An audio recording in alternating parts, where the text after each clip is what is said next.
The first weekend of June 2025 saw a dramatic escalation in the Trump administration's immigration crackdown, as federal authorities launched one of the largest enforcement actions in recent memory. On June 6th, ICE launched sweeping raids across Los Angeles, targeting dozens of locations known for immigrant labor and sending a clear message to the city's vast immigrant population. The goal was ambitious and controversial: arrest at least 3,000 migrants daily nationwide, a new White House quota that marked a sharp departure from previous enforcement strategies. Federal agents descended on Home Depot lots, a garment factory, and a major warehouse, detaining dozens on the first day alone. These locations were chosen for their high concentration of immigrant workers, making them prime targets for the operation. The scale and aggression of the raids sent shockwaves through LA's diverse communities, sparking fear and uncertainty among both undocumented and legal residents.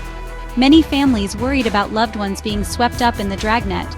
The administration framed these actions as necessary for national security and the rule of law, arguing that previous policies were too lenient and failed to deter illegal immigration. Los Angeles, a sanctuary city, was chosen as a symbolic target, a direct challenge to local pro-immigrant policies and city officials who had pledged to protect vulnerable residents. Unlike past operations, these raids were highly public and numbers-driven, prioritizing mass arrests over discretion. The visibility of the raids was intended to send a strong deterrent message. Mayor Karen Bass condemned the raids, warning they would erode trust between law enforcement and immigrant communities and make it harder for police to keep neighborhoods safe. The city, home to millions of immigrants from around the world, suddenly found itself at the center of a relentless federal campaign, with families glued to the news and neighborhoods on edge. The message was clear: no community was off-limits in the administration's push for mass deportations, leaving many to wonder what the future would hold for Los Angeles. The community's response was immediate and fierce, a wave of emotion sweeping through neighborhoods as word spread. As news of the raids spread, small protests quickly grew into massive demonstrations across Los Angeles, drawing people from all walks of life into the streets. Hundreds blocked major streets and even the 101 freeway, bringing parts of the city to a halt and sending a powerful message of resistance. Protesters, immigrants, students, families chanted "ICE out of LA" and demanded an end to the raids, their voices echoing through the city. Police in riot gear clashed with crowds, deploying tear gas and rubber bullets as tensions escalated, turning peaceful marches into chaotic standoffs. Scenes of chaos and burning vehicles dominated headlines, fueling a national debate about the limits of protest and the role of law enforcement.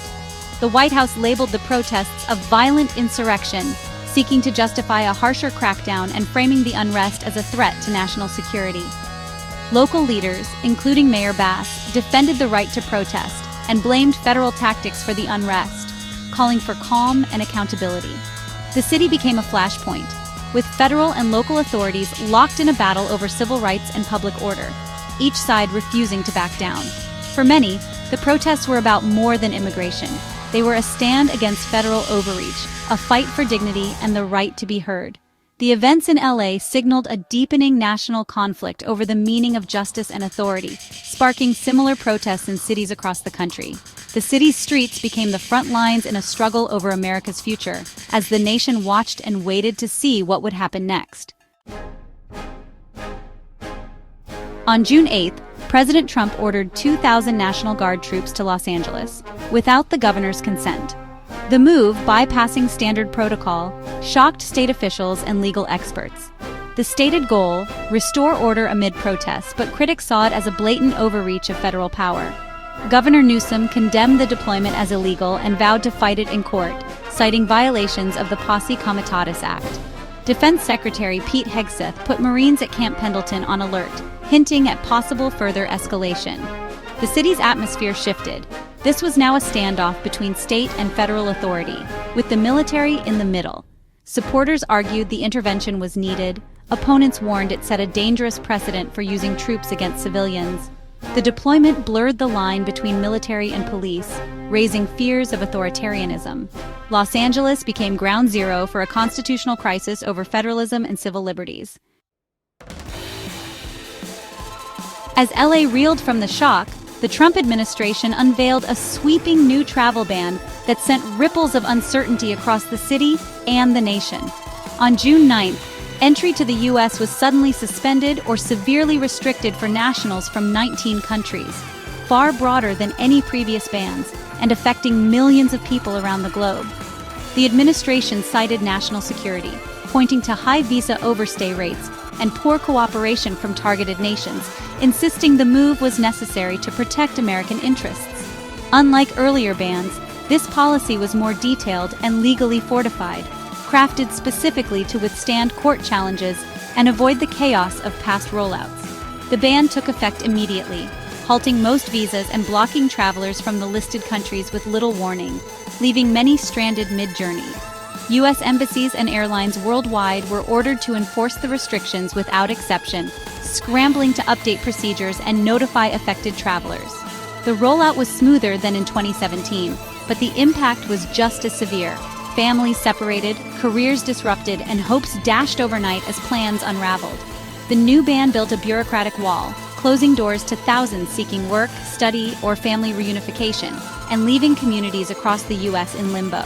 For many, the policy was a devastating, life-altering blow, shattering dreams and forcing families to reconsider their futures. The administration's message was clear: America's borders were now closed to much of the world, and the effects would be felt for years to come. The travel ban created a two-tiered system of restrictions. Nationals from 12 countries, including Afghanistan, Iran, Libya, and Yemen, faced a near-total entry ban. 7 others, like Cuba and Venezuela, saw targeted restrictions on certain visas or officials. Exemptions were limited. Green card holders, dual nationals with non-banned passports, and those with pre-existing visas could still enter. Case-by-case waivers existed, but were rarely granted. For new applicants, the door was effectively shut. Students, families, and professionals from these nations were barred. The policy structure aimed to avoid legal pitfalls, but its effect was to halt future immigration from nearly a fifth of the globe. The raids and travel ban were part of a broader shift in federal immigration enforcement. The Lake and Riley Act, passed in January, forced DHS to detain any undocumented immigrant charged with crimes like theft or assault, conviction not required. States could now sue the federal government for failing to enforce these mandates, pressuring DHS to act aggressively.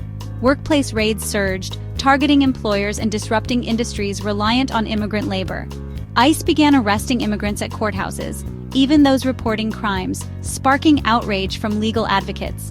The DOJ, under new leadership, made violent crime and illegal immigration its top priorities, diverting resources from other threats.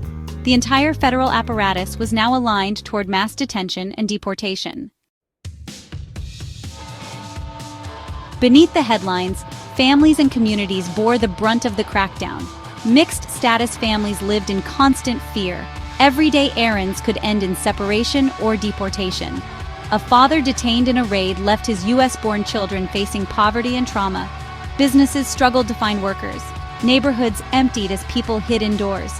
Trust in local authorities eroded, making communities less safe as crimes went unreported. Children's anxiety soared, fearing their parents might not return home. The travel ban shattered dreams. A Sudanese doctor's residency was canceled. Afghan interpreters were stranded in danger. These were not abstract policy debates. They were life-altering tragedies for real people. The human cost was measured in broken families, lost futures, and communities living in fear. The crackdown's impact rippled far beyond the headlines. The new immigration policies exposed deep national divisions. Many Americans supported the crackdown, seeing it as essential for security and the rule of law.